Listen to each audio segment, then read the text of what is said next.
Olá, bom dia a todos. Sejam todos bem-vindos ao nosso Evangelho para a Família.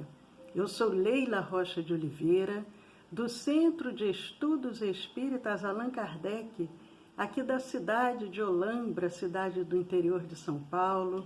Hoje é dia 29 de agosto de 2020, sábado, 10 horas da manhã, e como todos os sábados, nós temos nos reunido para criar essa grande rede de amor, de fraternidade, de paz.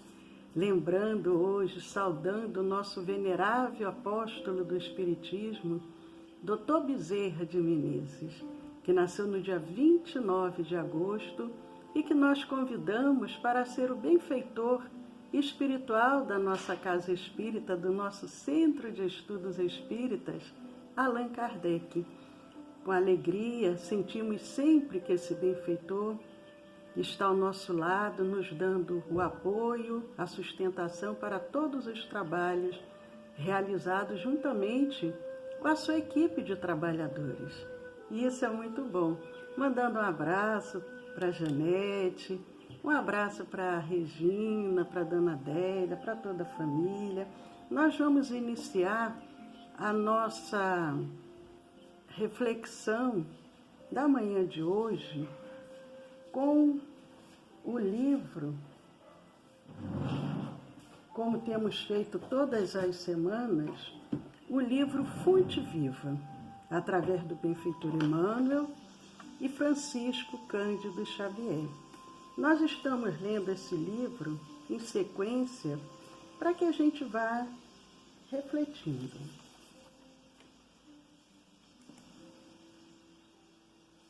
Nós vamos ver hoje a mensagem número 9.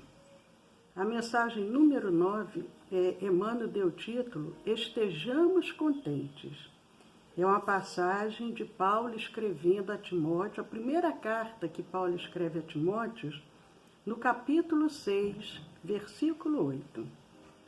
Tendo, porém, sustento e com que nos cobrirmos, estejamos com isso contentes. A mensagem de Paulo escrevendo a Timóteo. Tendo, porém, sustento e com que nos cobrirmos, estejamos com isso contentes.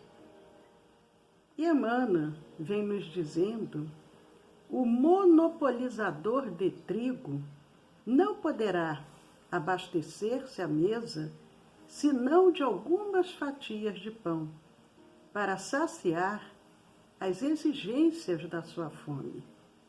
O proprietário da fábrica de tecidos não despenderá senão alguns metros de pano para a confecção de um costume destinado ao próprio uso.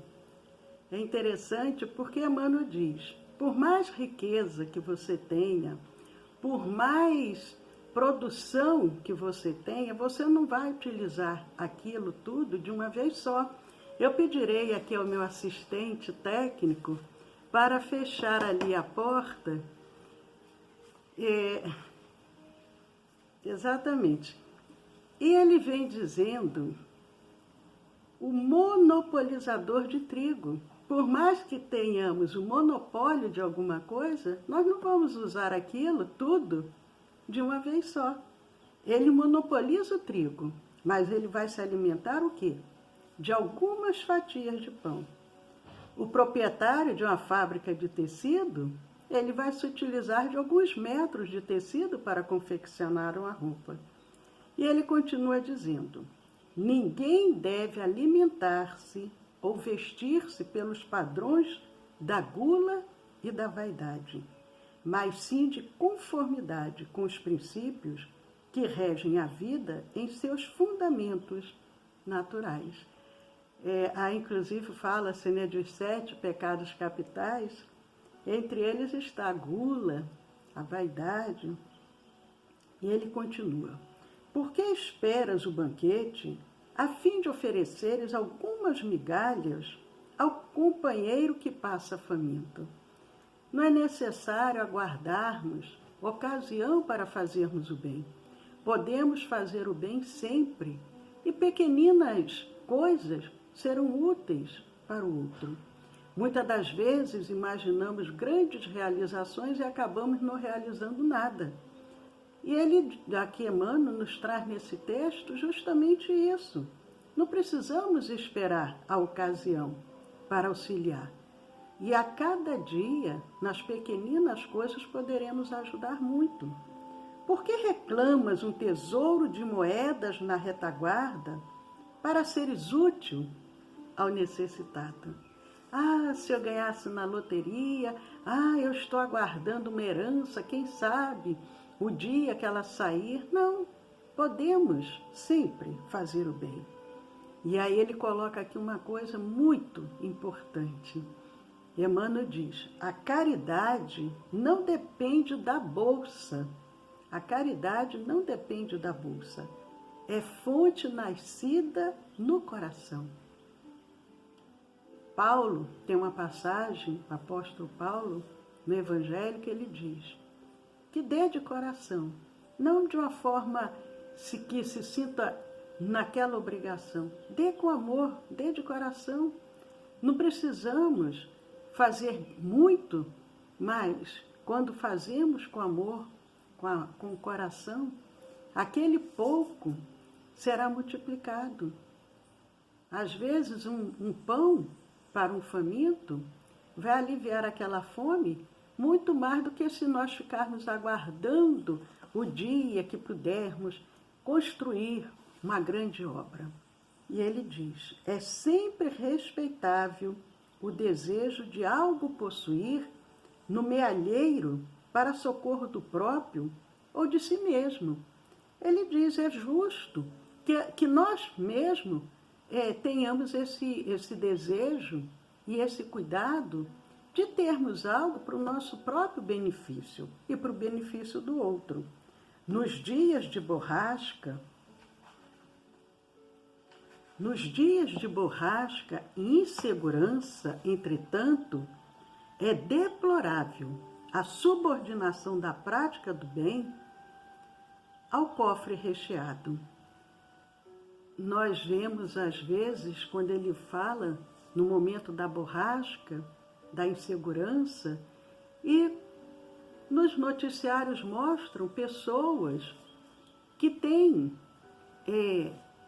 verdadeiros bunkers, eu acho que se fala, verdadeiros abrigos, e ali cheio de alimentos, guardando ali água e outras coisas mais, se prevenindo, porque se alguma coisa acontecer, ele vai estar protegido, ele e a sua família.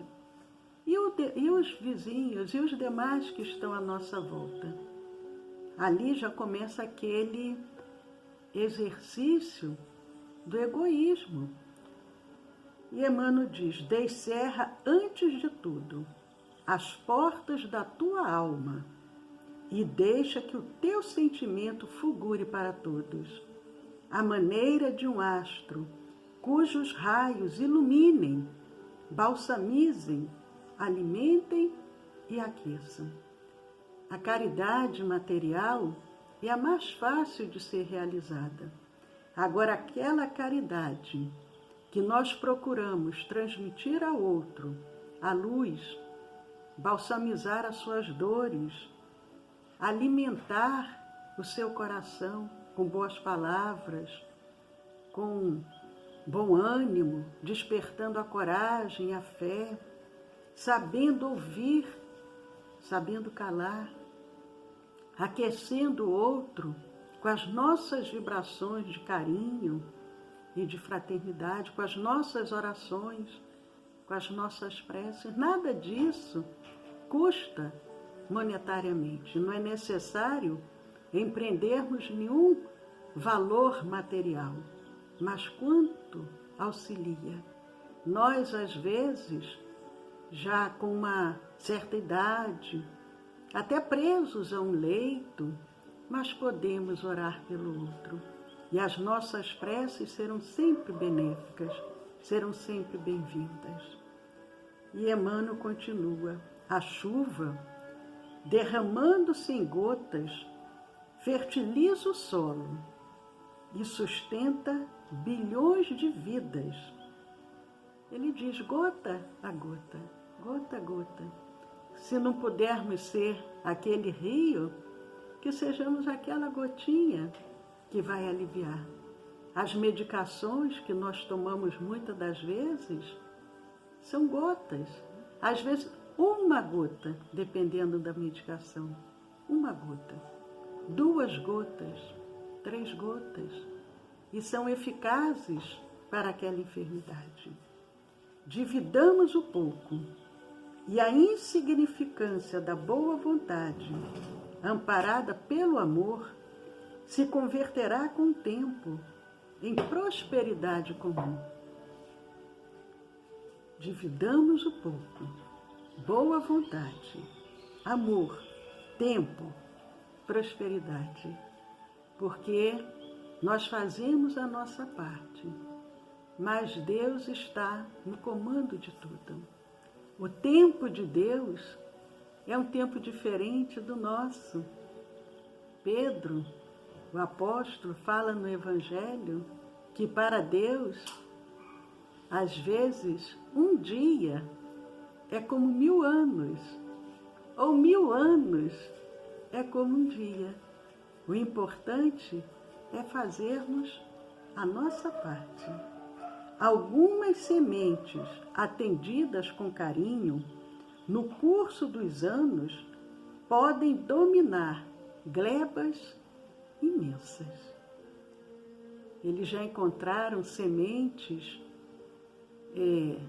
já de milênios, às vezes congelada, e que ainda tem o seu potencial ali de germinação. Estejamos alegres e auxiliemos a todos o que nos partilhem a marcha. Estejamos alegres e auxiliemos a todos que nos partilhem a marcha, que estejam lado a lado conosco. Porque, segundo a sábia palavra do apóstolo, a palavra de Paulo, se possuímos a graça de contar com o pão, se temos a oportunidade, o privilégio, a bênção de contarmos com o pão e com o agasalho para cada dia, cabe-nos a obrigação de viver e de servir em paz e contentamento. Repetindo o que Emmanuel nos diz: estejamos alegres e auxiliemos a todos, porque, segundo Paulo, se possuímos a graça de contar com o pão e com o agasalho para cada dia, cabe-nos a obrigação, o dever de viver e de servir em paz e contentamento. Uma mensagem muito linda que serve como preparação espiritual para o nosso lar, para essa manhã de sábado, e lembrando a todos que nos acompanham, aproveitando, mandando um abraço para Eudócia, Denise, Alice, e lembrando que nós vamos encerrar agora a nossa gravação, voltaremos daqui a 5 minutos, faremos a nossa evangelização para a criança e, ao final, faremos o nosso passe magnético espiritual à distância, faremos a magnetização das águas, das medicações. Estão todos convidados. Daqui a 5 minutos voltaremos para complementar o nosso trabalho. Paz a todos e até daqui a pouquinho.